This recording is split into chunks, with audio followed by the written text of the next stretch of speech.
arises from the king's pawn move, and then they strike in the middle of the board with pawn to f4. Back in the day, it was actually one of the main ways for white to play, and the top world's players, Worthy, Anderson, and the rest actually played this over and over again. Nowadays, of course, this less popular on the top level, but in Blitz, even top guys, Pawn Machine, Nakamura, Carlson play that sometimes, and on amateur level, it's extremely popular.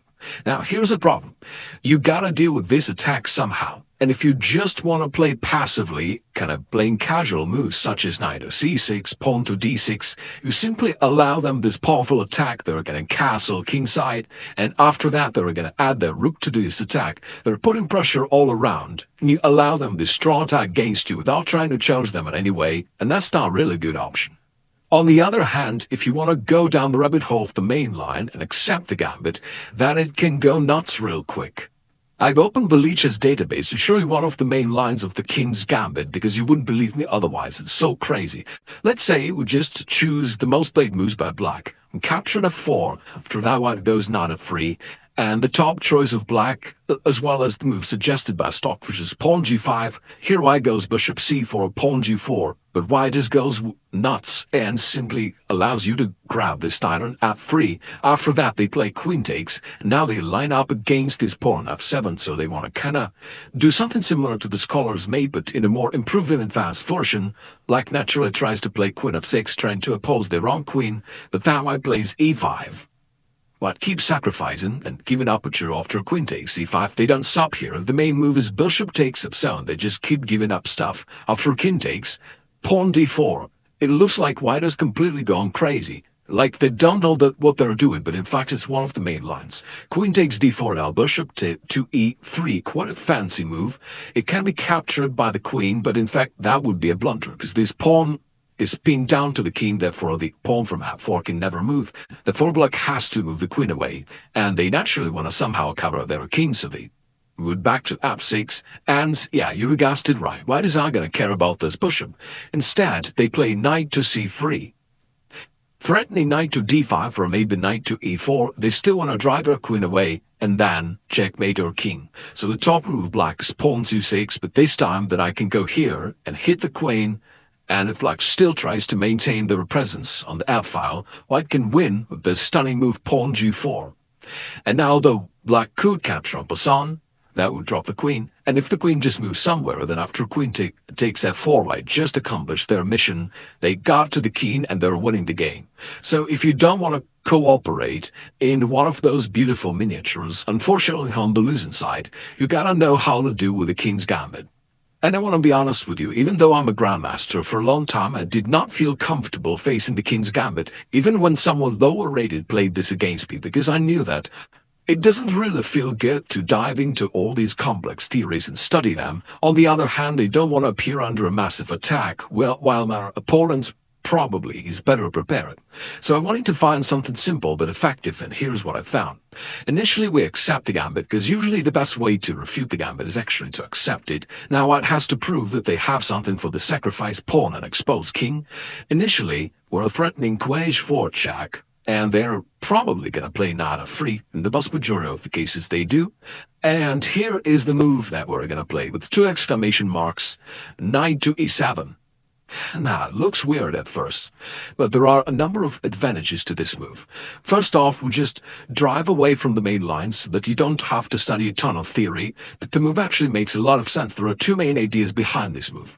First off, we're going to play pawn d5, strike in the center. And after white trades there, our knight is going to return back to the normal position and we will not obstruct the rest of our pieces. So that's one idea behind this move.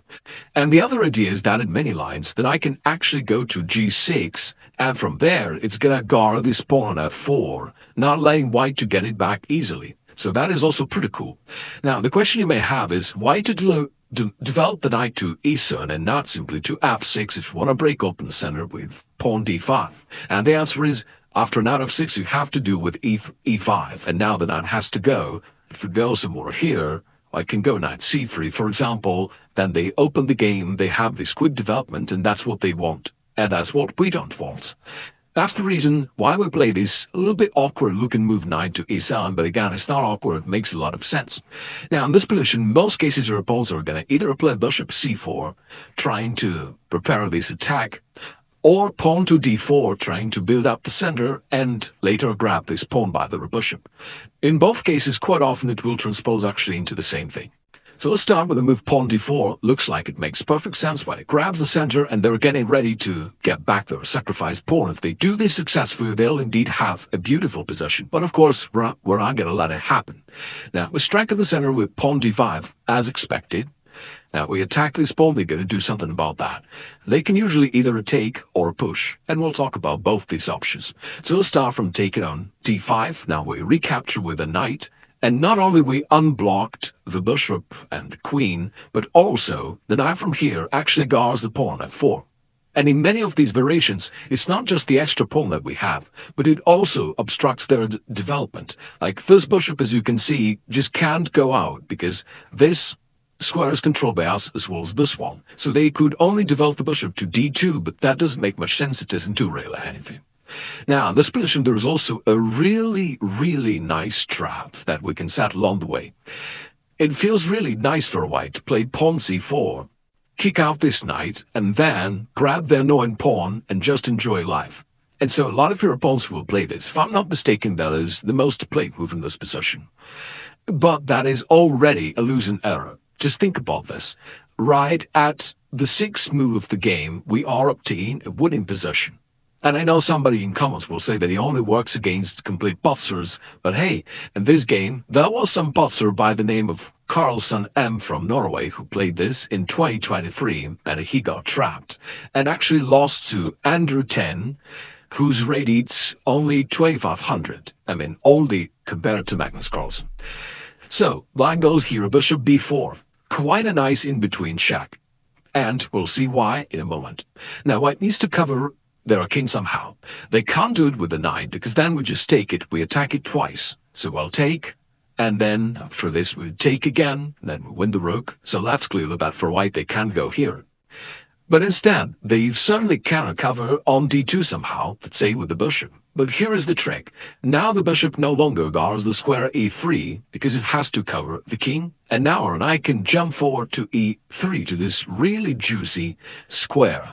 Like there's the octopus name for a knight if you can fix it on the third rank of your opponent. Because from here, it really completely dominates over the position and it paralyzes your opponent completely, as well as attacks everything around. But the very first thing they gotta do is to do with this attack against their king. Also, once again, they can't take this knight because the bishop is pinned down to the king.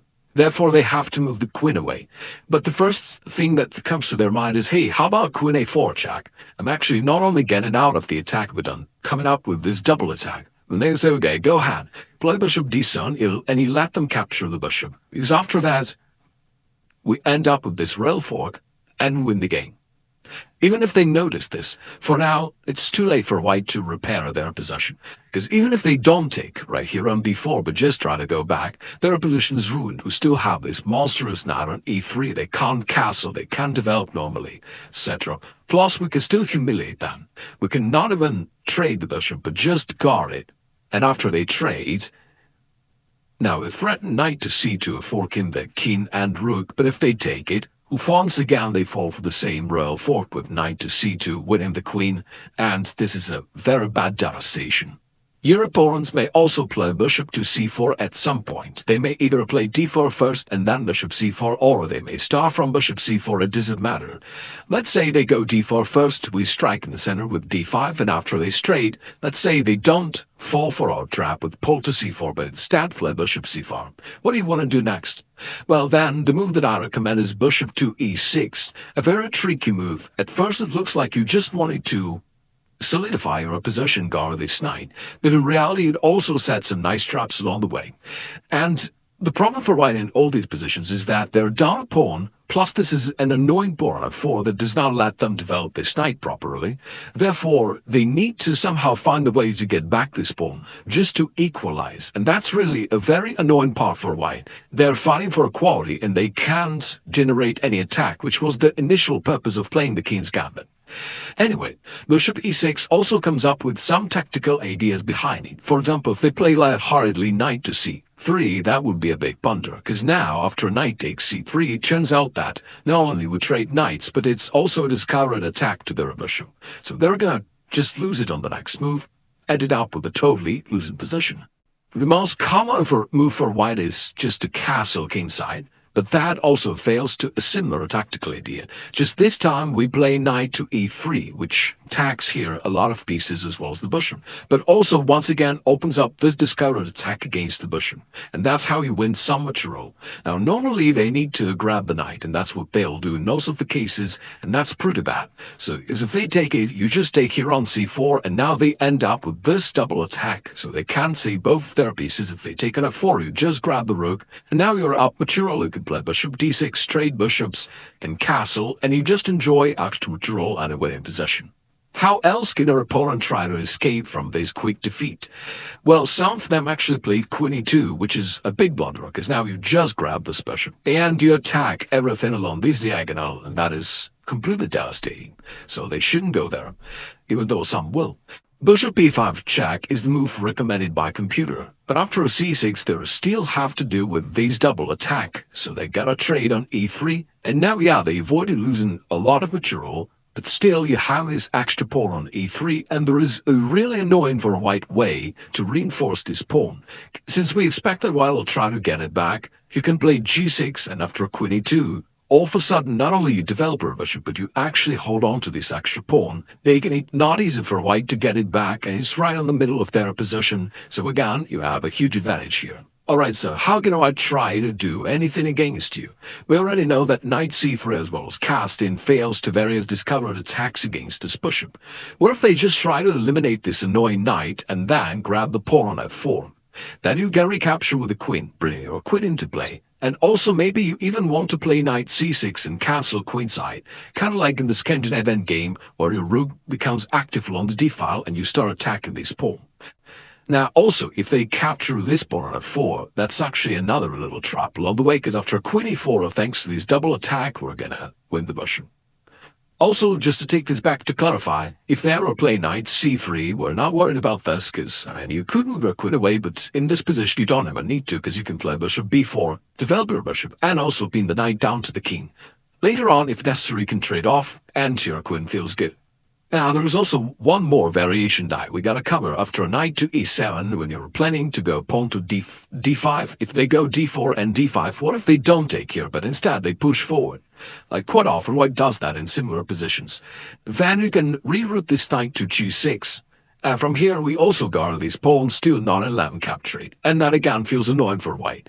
Now, what can they do now? If they ever try to play pawn h4, trying to play h5 and kick it away, you can just play h5. Quite a standard thing. Also, that provides this nice g4 square for your bishop. And generally speaking, h4 weakens their king side, because they're probably going to castle there at some point, and this pawn is going to be weak. You can play bishop e7 and also attack it twice. Therefore, h4, h5 does not really change the situation all that much, and it rather weakens white's position than yours. So, in most cases, they are going to play bishop to d3, just trying to develop, and maybe they still want at some point to take and to grab this pawn on f4. What do you do here? Well, fundamentally, you just want to develop. So we're going to play bishop e7 and bishop g4, castle, and attack their center with something like this. I understand, drawn a lot of errors, don't worry, it's going to be simple. So we can play c5. The thing is, they have to spend some time just to get back their sacrificed pawn, which looks quite foolish, because they initially deliberately sacrificed the pawn, and now they have to put all these hard efforts just to get it back. Anyway, during this time we're going to attack on the other side of the board in the center. So we play c5. No, they never really want to take here, because that would only help you to develop your bishop, and prevent them from castling, another problem. So they don't want to do that. If they do, great for you. Instead, maybe they wish to just trade on g6, and finally get back this pawn on f4. And fair enough, they got it back, but the downside of this is that now you're already putting strong pressure to their center. Also, you have this h-file for a rook, which is quite handy. Finally, they had to give up their light square bishop, which is typically one of the main attacking forces of white. They typically wish to develop it somewhere to c4, put pressure down here, but now we can see that all of that has been in the past, so none of that is real. So, right now they need to defend this pawn somehow. We're putting pressure. If they play pawn c3, trying to defend it, we can go bishop g4, developing our bishop, and also pinning the knight, therefore, making it even harder for them to guard this pawn on d4.